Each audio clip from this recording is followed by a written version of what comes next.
Монгол улсын дотоодын санхүүгийн салбарын нийт хөрөнгийн 90 гаруй хувийг банкны салбар дангаараа бүрдүүлдэг.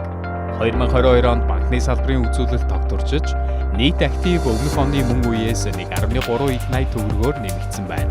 Ариг банкны хувьд банкны нийт актив 153%-аар өсөж 260.5 тэрбум хүрсэн үзүүлэлттэй гарчээ.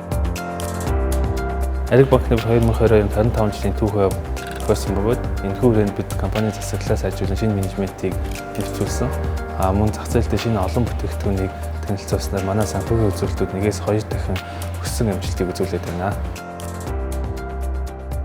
Ариг банк нь өнгөрсөн онд нийт 12 төрлийн шинэ бүтээгдэхүүн үйлчилгээг нэвтрүүлсэн ба танд дараах онцлог бүхний хадгаламжуудыг санал болгож байна.